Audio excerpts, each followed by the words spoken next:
look right there. I want everybody to know that I am possibly sitting here with the 50th President of the United States of America. Let me tell y'all about my girl, Nandi. This is probably one of the most sophisticated, well-spoken, intelligent. I love her. Nandi is the first African American, the first woman, and she is the second person in 60 years, 1959, right? 60 years, yeah. Since 1959 to be a Poet Laureate. Did I say that right? Yes, you okay. said it right. I said it right. You said it right. So I didn't know what that was. So we're going to let my girl talk a little bit and let y'all know what it is. But to be the first African American, I got to turn you around. The first African American, the first woman in 6 years in Michigan. That's big. And only the second in history. Second in history. This is going to be the president, mark my word. That's amazing. How do you feel about that? I try not to think about it anymore, but I still, like, every time I sit back and I be like, wow, like, you made history. And it's like, it puts a little bit of a bubble in my stomach where I'm like, oh my God, like, it makes me nervous. But I'm really proud. I think that the way that the community has come out and the way that everybody has responded has just been real dope. I just feel really held. I feel like all of the mamas and babas that helped raise me keep coming to me and going, you're doing a good job. And that feels real good. I love it. Yeah. Now, was this like your dream as a child? Did you see yourself like writing poetry and leading like you're in history. You're going to be in like books and you are already in books. But like this wasn't a plan of yours. No. So I grew up like really like, I was a nerdy kid. So I loved math, I loved science, I loved reading, I loved it all. And when I was in high school and stuff, I mean, I would say that I've always journaled as a child all the way. Like, I think I got my first journal when I was like in 4th grade. And I would just write stuff and then people would give me assignments and I would always write it. But I always thought like, oh, they want me to write something, so I would just do the assignment because I knew how to be a smart kid. But when I was in high school, I had a teacher who started teaching us creative writing, and I was like, oh, this is cool. I like this. And so like we put together a performance group. We were performing all over town and stuff. But I still was like, this is cute. It's a cute hobby. I'm going to go to school and be a doctor. And then I took my first chemistry class, and I was like, I might need to rethink this doctor thing. You said, I don't know how I do this. Yeah, U of M chemistry is no joke. They know how to get you out. They know how to test you. But I still love the sciences and math. But I studied English and Spanish in college, and I went on to be a teacher of English in Mexico. But the whole everywhere I went. Mexico? Mm-hmm. You never told me that. That's what my book is about. Oh my God! And we'll get into the book in just a second. You were a teacher in another country? Yeah. My first few years out of college. But anyway, so it doesn't matter where I've been, I've always done poetry. And when I was 25, I had a mentor pull me aside and ask me if I wanted to come to these little small classes that she was holding for writers. And that's where I started to figure out, oh, I could actually like publish a book, or I can actually try to figure out how to be really immersed in the poetry world. And I've been writing like seriously ever since. I've written 2 books, and a year and a half ago, the Library of Michigan called me up and said, somebody suggested you as the Michigan Poet Laureate, and we've decided you're the one that we want. And I was so shocked. Did you like cry happy tears? I didn't think it was true. Because the way that they told me was weird. So they first sent it to me in an email, and I had to email them back like, what does this mean? Am I like a finalist? Or they're like, no, we want you to represent Michigan. It was so strange, but beautiful. Because at first I thought, I don't think that this is the move that I should make. Like, I don't know. But once I finally started to see what they wanted somebody energetic, somebody that could go in front of classrooms and adults to talk about poetry, somebody that could teach workshops for all ages. Because traditionally, the Poet Laureate position is like for somebody who has like published all these books and are like kind of up there in their careers and usually up there in their age too. But they told me what they wanted, and I was like, oh, I got this. I could do this. This is what I already do. This is me. And so, because I've been teaching for years, and so the only the challenge I think is, I had to learn Michigan geography, because I really hadn't been that many places I've been a lot of places in Michigan, but not all over the state. Tomorrow I go to the Upper Peninsula. That is so awesome. Now, do you enjoy traveling? I do. For your job or for your profession? I do. I like the way that the kind of rhythm that I figured out. It can be tiring though. Sometimes somebody will find out that I'm coming to an area and they'll hit me up and ask me if I can come to another spot, and then it becomes like that 2-day trip turns into like a 5-day, 1-week trip. And by the end of it, I'm like, oh, I just want to be home now. No, I get it for I don't want to sure. drive anymore, which is, that happens quite often. Now, for those who do not know, because I didn't know, I had to actually Google it. What exactly is a laureate? Okay, so a poet laureate is someone who is essentially the primary advocate for poetry in an area. Okay. And I said in an area because you can have a poet laureate of a city, of a state. We have a poet laureate of the country. But you can also, like the Wright Museum, the African American History Museum, they had a poet laureate for a while too. So it's just of a specific designation. Like the Upper Peninsula has a poet laureate, but so does Detroit. Really? Mm-hmm. What's the next thing? I think about, how do I want to be challenged? How do I want my well-being to be? How do I want my mind to be? And if I can't hit those things, then it's not a better thing to me. Like I want to come up, but I think sometimes, coming up could be like, I woke up every day and stretched every day and my body feel good. Absolutely. Absolutely. It don't have nothing to do with the job you got. It's about self. Right. That's it. Okay, Yeah. I love that. Well, let me get a little closer. Let me walk around so you can really see. It's called Tapping Out. Tapping Out. I cannot wait to read it. We got a cute little picture on the back. So yes, please tell everybody where they can find this book at. And it's available on Amazon. You can get it, if you don't like Amazon and you want to go to a local bookseller, I would just call them beforehand and let them know that you're looking for it. Almost all local booksellers will order the book for you. Particularly if you're in the Detroit area, I love this bookstore called 27th Letter, because they support Detroit writers. They go in hard for us, and they keep a lot of other Detroit writers. So if you're interested in reading other people who are writing from Detroit, I would go there. Where is that located? It's in Corktown area, Michigan, and Grand Boulevard. And I will put that in the bio for everybody. If you are interested to check Miss Nandi out, please look into it. Order a book. Let me know how you feel about it. I'm also going to drop her Instagram so that you guys can look at her page and see everything she has going on. It's a dream of mine. So before I die, I want to write a book. I did start when I was maybe 23, and I'm only 1 chapter in. I kind of got discouraged. But what motivated you to become an author? That's big. That's a big deal. And I'm a horrible writer, by the way. So that's probably another reason why I stopped writing it, because I'm what am I supposed to say next? But being able to have that type of talent, that's big. It's multiple things. There was this I had been writing for so long, but I would just write one poem and then I'd be like, I wrote this poem, it's great. And I put it away. I didn't think about it. But then when I went to grad school for creative writing, and they told me that I had to put together a cohesive body of work that all that spoke to the same thing. And that's actually the first draft of this book.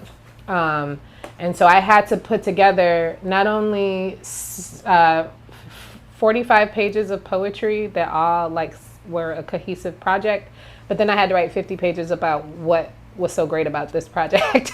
Oh my goodness. That's a lot. And so that was the external motivation.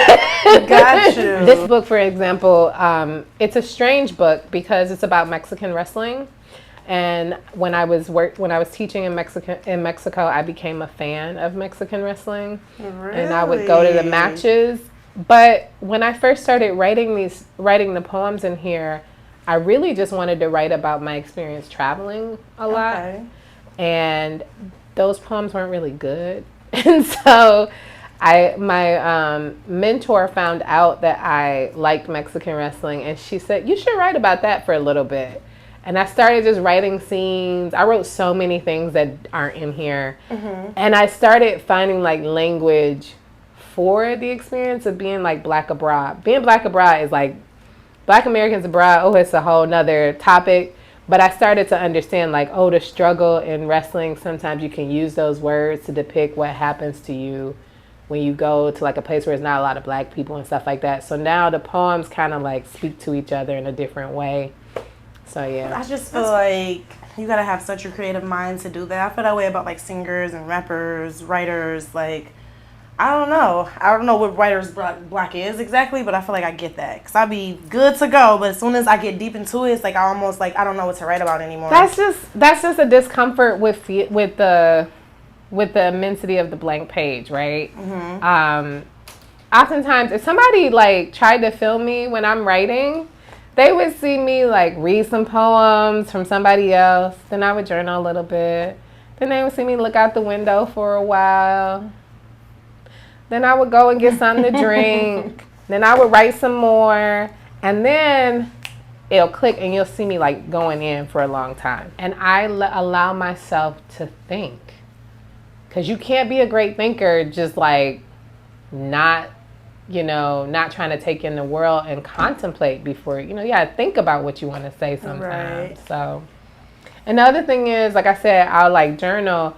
Sometimes I don't know what it is that I want to say until I try to say it a couple of times, and then I hit something that's like, that's actually, and it's never like, oh, I didn't plan it that way. I didn't like, let me just pull out my paper and write my poem. No, I'm like, it's not that easy. I call my journal Jay, and I'll be like, Jay, let me tell you about this day, and I blah blah blah blah blah, and then I'll say something. I'll be like, oh, that's good. Let me keep writing. Let me keep going. That's so good. I love that. I love that. I wish a lot of people could. Well, not a lot of people. Let me speak for myself. I wish that I had that like creative mindset to actually write. I don't know. It's just never been my thing. I even had AP English, but shout out to my sister Jasmine. I used to do her chores and she used to write my papers for me. Well, I think it's a muscle. I can't do it. I don't know. I can't do it. I know public speaking. I can do that all day. I can speak, and if the whole stadium at Ford Field was filled up, I would not be scared to get out there and talk. So like public speaking, I'm good with that. But just writing, it's like I don't know. I can't put too many words into like 10 pages. It's impossible for me. Wait. Who are your top 5 rappers? Rappers are just artists. Artists, top 5. Do locals count too? Sure, you gonna tell me who it is. Babyface Ray is number 1. Okay. And if you know me, you know. And Babyface will be in this chair. I don't know when, but he's coming. Can't wait for him to see this. But Babyface Ray for sure. I am kind of sick of Champagne Poppy, but I gotta put him up in there as well. And then Kodak Black. They're my top 3. Okay. Those are my top 3. I don't really have a favorite female artist. It used to be Keisha Cole when I was younger, but yes, those are my 3 for sure. Babyface, Kodak, and Drake. And that's not in no order. Well, Babyface is first. I don't care about the other 2. They can go wherever, but yeah. I kind of just like good music. It don't necessarily have to be like a main artist, you know? Mm-hmm. Like, I just love good music, but yeah, I feel you. Those be my top 3. So if you get in my car, you know what we playing. More than likely, it's Babyface Ray. Mm. Who would your top 3 be? So I go, I'll be all over the world, right? But I always come back to Erykah Badu. I just respect how she is aging right now too. Yes. Like she's aging in a way that's like, I just think in her life, not just her projects. Her projects tend, if you study music, are a lot more heady than most music. Like she's really drawing from a lot of different influences and stuff.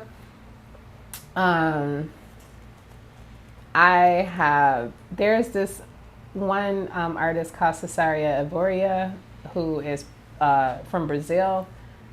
I just love her voice. I just love listening to her. I don't know what she's saying. I don't speak Portuguese. I love it. It Just sounds good. Yeah, and then because I'm a big like house and techno head, there's like a couple of albums out there where they mixed her traditional music with like techno and house, and it's just so cool to listen to. So that's what I'm on right now. And then, I know this is in my top 5, but I have been just another person I love in this world right now is Doechii. She is like, really? She killing the game right now. She has like such a flow, and she be singing. And I don't think her songs can be done by someone else. So like right now she's in this whole like swamp rat thing where she went back to her Florida roots. She walking around carrying lizards and stuff. And there's something about like that unapologetic, but like unapologetic in a way that doesn't sit in like a stereotype. She's like authentically, unapologetically. And she's a dark-skinned girl in the world, and I was looking at her makeup the other day, and I was like, I think she like purposely might be trying to look a little uglier just to like make people pay attention. Like she is like, I can agree to that for sure. She talk about her ass, but she also be on some real like weird stuff, and I'm like, I'm here for it. I'm here for the ride. I want to see how it goes. I just named 3 women, so that's funny. You're like, I don't know about the women. I'm like, I named 3 women. Do you have like, can you pick 3 artists that you could do without in the industry? I think that's a difficult question to say because I believe all artists have the right to make art. True. I don't have to put my attention on it. There are some people that even though they're making stuff that's whack, they had a right to do it. Because somebody liked it if they're here. I just wish that the industry was more equitable, that they wouldn't try to tell us that this is all that's out there. Because I know as an artist, there's so many people producing work right now in all kind of capacities in really strange ways and really beautiful ways that the popular world is just not going to ever know about. Because there isn't an infrastructure to support that kind of artist. And so, I'm not gonna, I don't like to say that I could do without you. Very positive. Even like the person that everybody love to hate, Sexy Red, there's still like a track or 2 on there that when it comes on, I'm like, I'm gonna bob this head. I'm gonna bob my head. Yep, you're right. This is catchy. I'm not gonna go look for it. Right. But if it come on, I understand why we all here for it. Gotcha. Let's get a little closer. So I can do my little updos when I have my... Yes. I love. You can also put them all up in a pony if you want. Actually, I think I'm gonna like the ponytail. I've been out by Nandi. Make sure you guys check out. I don't care what page you want to sign. Oh, I know what page to sign. Okay. The one that has my name on it. I just want y'all to know. This signature is going to be worth millions of dollars one day. We're speaking into existence. And like I said in the beginning, this is going to be our 50th president of the United States of America. And I'm standing on it.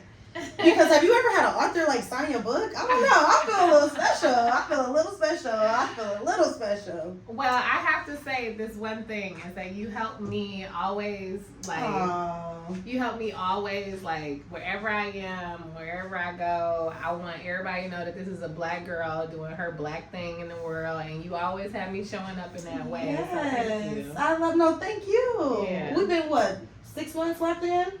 Oh, no, it's like a year. Oh my God, time just went. We having too much fun. I've had way too many hairstyles. Yes, I love it. So I hope you have a great trip. Mm-hmm. I hope this next tour is good for you. Well, and I'm gonna see you soon. I'll see you in about 3-4 weeks. I can't wait